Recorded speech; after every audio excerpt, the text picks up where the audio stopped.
Hi again then guys, and welcome to the 63rd episode of Days Gone By, the review series for the classic cars of Gran Turismo, predominantly at least, but with the occasional vintage car thrown in there as well. Now this car is more so a vintage car than a classic. It is much older than many of the other cars in the game. Of course it is a wartime vehicle, a military special, and it's been featured in a number of wartime movies. It's a notable vehicle from that time period, especially as far as more traditional car-like military cars go. And the vehicle is of course the Volkswagen Kbelwagen. It's the partner to the Schwimmwagen on the game, but this car doesn't really have as impressive numbers as that model. Now, to say that the Schwimmwagen is impressive in comparison tells you all you need to know about the on-paper spec of the Kubelwagen. It's not an impressive car. It's got a 1 litre turbo engine, it's rear engine, rear-wheel drive, and that turbo allows you to put out 135 horsepower. That's not a massive amount. It's pretty low, in fact, even for a classic. The torque, though, is actually higher. 178 foot-pounds is pretty good.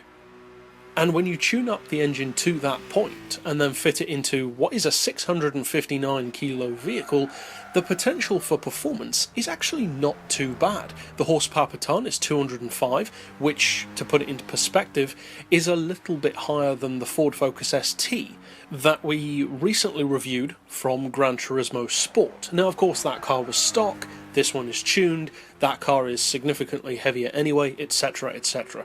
But still, to give you some kind of idea of what you could expect, that's a pretty good number and pretty good comparison to be working with. That, all combined, would be potentially good enough for what is, at the end of the day, an expensive old car that nobody realistically is expecting to be all that good as a track car. That's not what it's designed for. It's not designed for performance in any kind of way, so who would expect it to be good for that anyway? If it is, it happens to be a bonus, but of course the primary thing that this car offers is collector appeal.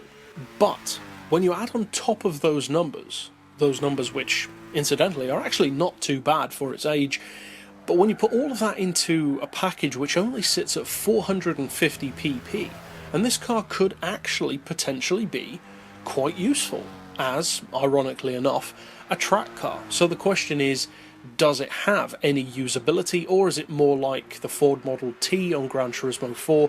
Is it more like the Hudson Hornet on Gran Turismo 6, where it's not really that great a performance car if you're honest, but it makes a nice collector's piece?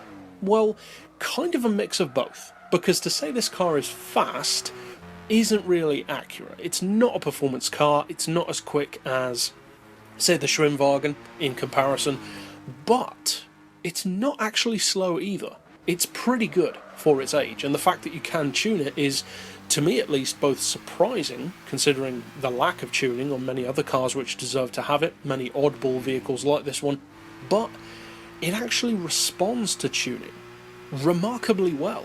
Now, it's not going to be putting out, of course, mind-blowing speeds or quarter-mile drag times, but what it does offer is similar, funnily enough, to what some of the K cars offer when you tune those up, the hot hatches, and also just small cars in general on Gran Turismo, and that is, they're not fast in a traditional sense. They might only get up to around an average speed of maybe 90 to 100 miles per hour at best, and only occasionally getting higher than that. But what they do offer is the fact that they can maintain that speed more often than not, even through corners, because they're so small, so light, and their centre of gravity is nice and low.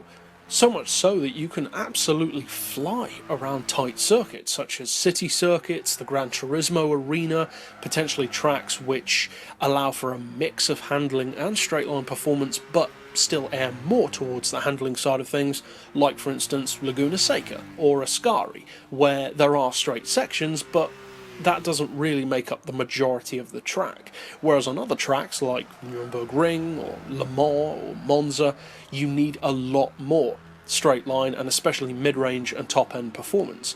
That this car does not offer, but it does manage to corner like an absolute monster, and it can take on other vehicles at the 450 pp level on tracks like that, which allow it to use that to its advantage. That being said, of course, as I mentioned earlier, the performance isn't going to blow your mind, but it is a very fun car to drive. I personally think it has a great interior view. The cockpit cam looks really good. You get a nice feel for the car with that big, thin-rimmed steering wheel and the bare-bones interior. It's a great place to be, and it's a fun car to drive. And as far as production goes, although it was originally intended, of course, for the military, this car did kind of spawn a production road-going version called the Volkswagen Thing, the Type 181, which I personally love. It's a slightly visually different vehicle, but is very clearly based on that same kind of principle and even has a similar shape. This isn't obviously a mass production version, but it can actually take on mass production cars at, of course, a lower level. It's not going to beat all comers at any particular PP level or circuit. It's not going to beat everything that it comes up against, but it can beat some. So if you fancy trying something a bit more oddball, then it is a good choice to go for, just like the Schwimmwagen, and to some degree the Samba Bus as well, although the Samba Bus is pretty quick in comparison. The only downside I would say that this car has, something which you can't really put that much of a positive spin on, is the price. Just like the Schwimmwagen, it's very expensive.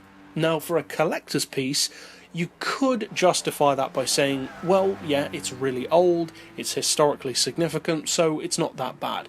And although I can appreciate that point of view, I wouldn't necessarily agree with it, because many of the other ultra expensive classic and vintage cars do offer pretty strong performance. They are often race cars. This one isn't, so to ask 245,000 credits for this is pretty steep. Not quite as bad as the Schwimmwagen, which is kind of a good thing, and of the two, I think I would actually say that I prefer this one over the Schwimmwagen. But it's definitely worth checking out if you're a collector, if you're an old car enthusiast, a classic or vintage enthusiast, or if you just fancy trying something for the fun of it. But that's it overall for this particular pick. I will see you guys next time, and as always, thanks for watching.